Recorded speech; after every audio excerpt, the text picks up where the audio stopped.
In the meantime, the House of Representatives has summoned officials of the Federal Ministry of Works, comprising the Minister, David Umahi, the Permanent Secretary, Kofamata Yakubu, and the Director of Human Resources Management, Aliyu Abdullahi, to appear before its Committee on Public Petitions on Wednesday, January 21st, 2026, over the victimization of an alleged whistleblower, Martins Atuegbe, for exposing employment racketeering in the ministry. A document cited by News Central Television with petition number 626 orders on complaint of fraud, abuse of power, breach of due process, conspiracy and attempt to cover up allegations, threat to life and job of the petitioner, including false allegations, criminal defamation, and undue victimization. The counsel to the petitioner also called for the resignation of the minister, the chairman of the Independent Corrupt Practices and Other Related Offences Commission, the chairman of the Federal Civil Service Commission, and the head of the Civil Service of the Federation for failing to act to stop corruption in the ministry and protect Atuegbe from victimization. The ministry falsely claimed our client was transferred due to misconduct, and his official posting letter proved he was redeployed specifically for his persistence in demanding accountability. We are calling on the resignation of the Honorable Minister of Works, Senator David Umahi, the Chairman, ICPC. We are also calling for the resignation of the Chairman, Federal Civil Service Commission, Professor Tunji Olaokpa, and head of the Civil Service of the Federation, Mrs. Didi Esther Walsinjak, for aiding institutional corruption and by not investigating our petition. I'm now being joined in the studio by Martins Atuegbe, the alleged victimized staff, Federal Ministry of Works. Thank you for joining us. Thank you, sir. The news is that you've not been paid for about a year, and it's the allegations that you're being victimized. What exactly did you expose that's bringing this on you?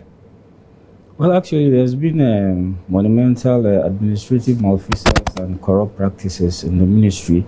It started actually under former Minister Raji Fashola. So as at then, newly recruited staffs with fake letters of appointment were coming to the ministry and we were documenting them. As at when I raised the alarm, I personally had documented 302 of them because I was the schedule officer then. So they were being documented and put on payroll within a month, which was an anomaly. So I raised that issue up to my superiors, and that was the beginning of the ordeal and challenges I began to have in the ministry. I later got to understand that my former director, Murayo Alimi, was the head of the cabal. You know, so when I put up that petition, the Honorable Minister then said, set up a committee to investigate my claims, which was headed by Mrs. Murayo herself.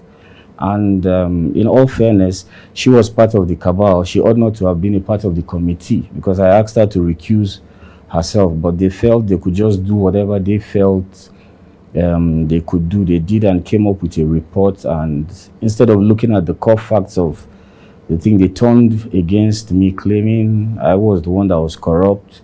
I was the one that was sexually harassing my colleagues, core members, and things like that. So even in their reports, because they are speaking from both sides of their mouth, the report from the ministry, they indicted some people like John Omini, Richard Dokotri, for administrative malfeasance, for not following due process, Mr. Mukhtar, but they also recommended disciplinary actions. But as I can authoritatively tell you, till today, nothing has been done to those people. They gave them a pat on the back, and I was victimized. I was transferred to Gwagwalada. You know, my name was tarnished, my reputation tarnished. Okay, I've been denied promotions for 3 years consecutively now. Okay, so in all of this, we know that there's within the civil service, there's a mechanism to protect the staff that does that reveal.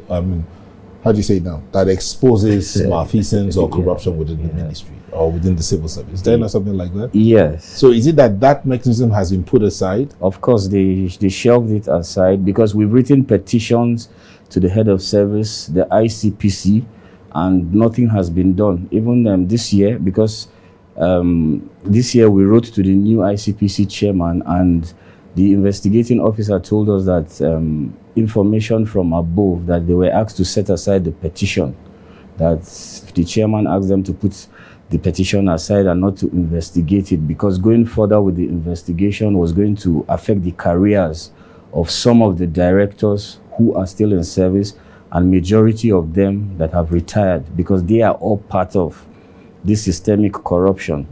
You know, I know their names, I know the roles they played.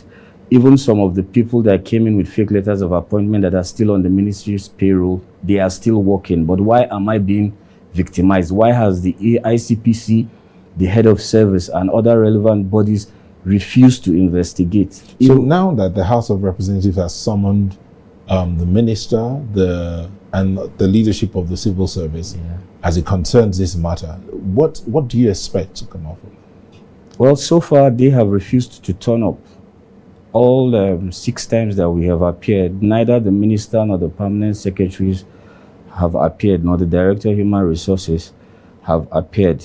On 2 occasions, they sent the director legal, one barrister, Ozemela, to come and represent, and he just came there and was speaking jargons because he is not abreast of what is happening. He is now blaming the Federal Civil Service Commission, because according to him, they have done their investigations, they've come out with a report.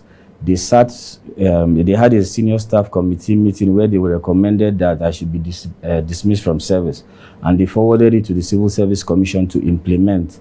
That was since 2023. Now, by the public service rules, disciplinary actions has a time frame, and this is more than 2 years. Why has the Federal Civil Service Commission not taken any action on it? Because the ministry did not actually forward the letters they claimed to the Civil Service Commission, because they knew I was willing and ready to fight back.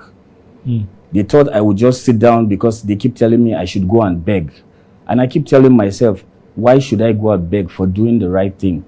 And I told them I could never be at the mercy of any mortal man. I refused to go and beg. On several occasions, I was told to go and meet the director, even before where they were sitting for because my mates are currently sitting for the promotion exams.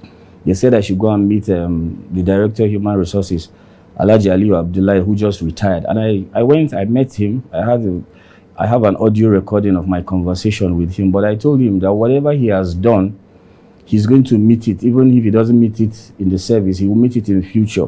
Because you came, I've written several letters of appeal, even to the minister. That's why I'm calling for the resignation of the minister. We've written several letters of appeal for him to reinvestigate this issue. But he has naturally refused to do so. So if there's some, why are they doing so? Because revisiting it is going to bring out the truth of everything I'm saying. I can't just come to the media and say what I don't have evidence to back it up. All right, Martins Atuegbe, we wish you well, and we do hope that your call, your cries will be heard, and justice will be done. Thank you. Well.